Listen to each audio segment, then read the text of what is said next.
saya dibebaskan dari siksa.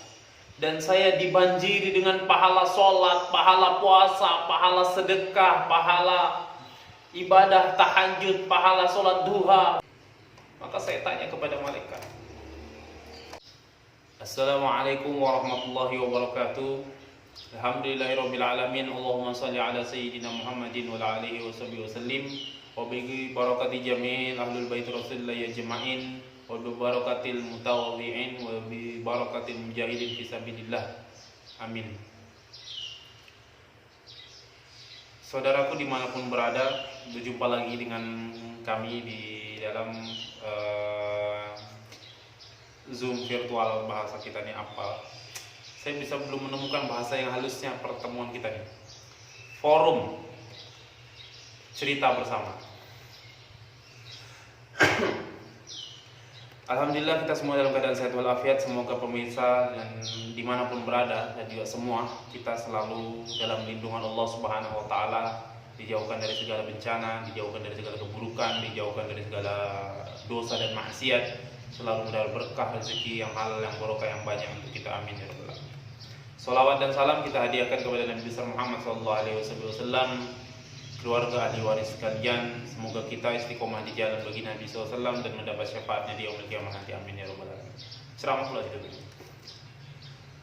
Saudaraku dimanapun berada, hari ini kita akan bercerita. Seperti biasa kita akan terus bercerita, karena cerita ini pun akan menjadi cerita nanti di masa cerita kita, dan akan bisa kita ceritakan kepada orang ketika kita bercerita, dan akan menjadi cerita untuk anak cucu kita.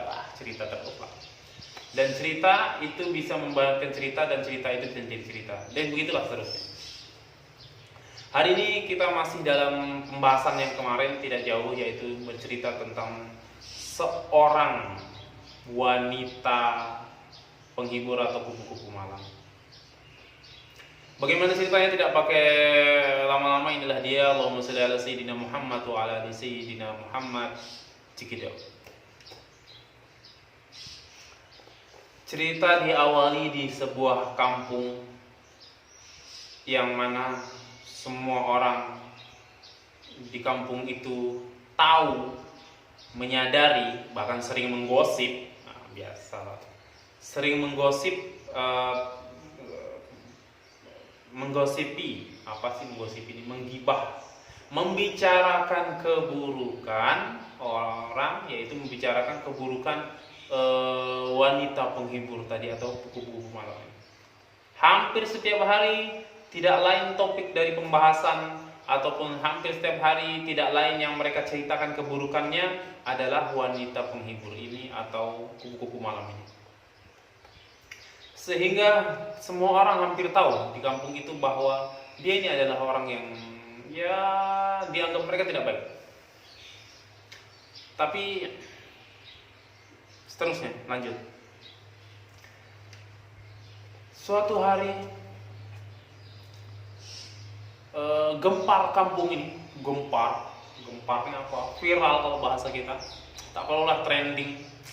Pokoknya gemparlah kampung, heboh. Ya. Kampung tuh heboh dengan berita kematian dari wanita kupu-kupu malam ini. Ya Allah, makin jadilah makin jadilah gosip daripada ibu-ibu, orang-orang yang ada di kampung itu. Belum sempat tobat sudah meninggal.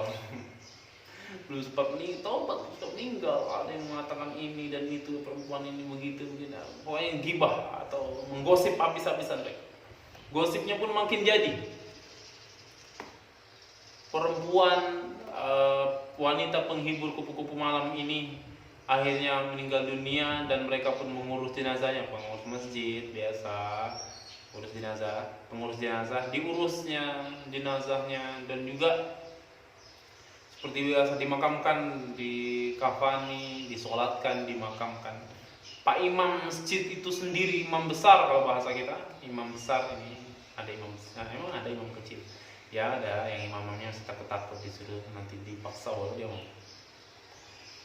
Imam besar yang ada di masjid itu yang mengimami sholat jenazah untuk almarhumah PSK, almarhumah kupu-kupu malam tadi.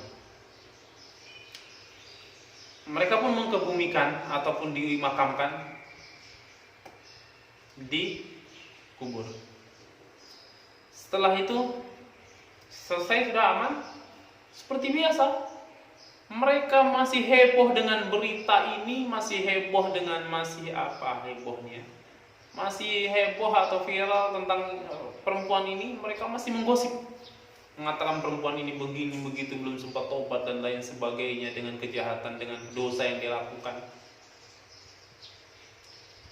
Akhirnya 1 bulan berjalan, 2 bulan berjalan, ada juga meriwayat 1 minggu 2 minggu jalan, kalau tidak kurang lebih 1 bulan. Pak Imam ini bermimpi ketemu atau didatangi atau mendatangi tempat, pokoknya ketemulah bahasa kita, ketemu dengan wanita kupu-kupu malam ini. Tapi yang aneh, wanita kupu-kupu malam ini ditempatkan di tempat yang istimewa, ditempatkan di istana, dengan pakaian yang mewah-mewah, dengan makanan yang mewah, dengan yang baik. Kalau bahasa kita, riyadil min riyadil jannah, taman-tamannya surga. Dia mendapatkan fasilitas yang begitu besar, pahala yang banyak, dan juga fasilitas yang oke. Sehingga Pak Imam ini kaget. Dia bilang, benarkah kau ini? Iya, saya. Bisanya kau mendapatkan kedudukan tempat seperti ini? Amalan apa yang kamu lakukan? Kebaikan apa yang kamu lakukan? Amalan apa yang kau lakukan? Ibadah apa yang kau lakukan sehingga kau mendapatkan kedudukan yang tinggi seperti ini? Dan mendapatkan semua ini? Maka PSK kupu-kupu malam ini bercerita kepada Pak Imam. Dia bilang, ketahuilah, dulu jujur saya memang bukan orang baik. Jujur saya adalah orang jahat. Terutama saya jahat kepada diri saya sendiri. Jujur kelakuan saya bukan orang baik. Sehingga 1 minggu pertama memang saya disiksa. Minggu kedua siksa saya diringankan. Dan minggu ketiga siksa saya dibebaskan dari siksa. Dan saya dibanjiri dengan pahala sholat, pahala puasa, pahala sedekah, pahala ibadah tahajud, pahala sholat duha, bahkan ada pahala umroh, ada juga pahala menolong orang, yang semua itu tidak saya lakukan, tapi dibanjiri setiap hari pahala yang begitu besar dan banyak kepada saya. Maka saya tanya kepada malaikat, dari manakah semua pahala-pahala dan amalan-amal baik ini?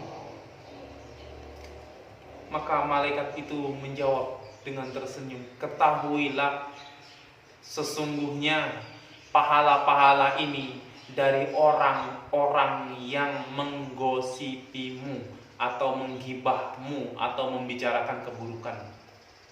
Ketika orang itu membicarakan keburukanmu, maka orang itu, pahalanya orang itu diberikan kepadamu. Allahu Akbar. Ya Allah, Astagfirullahaladzim. Berapa banyak orang yang sudah kita gosip, berapa banyak orang yang sudah kita ceritakan keburukannya, berapa banyak orang yang sudah kita gosip. Sholat kita habis, pahala kita habis, mungkin kita kasih sama dia. Dan keterangan selanjutnya, kalau orang itu yang menggosipin kita atau menggosipin dia itu tidak punya pahala, maka dia dikasih dosa, bukan perempuan ini, tapi dosa dari orang yang digosipi itu dikurang, dipikul beban.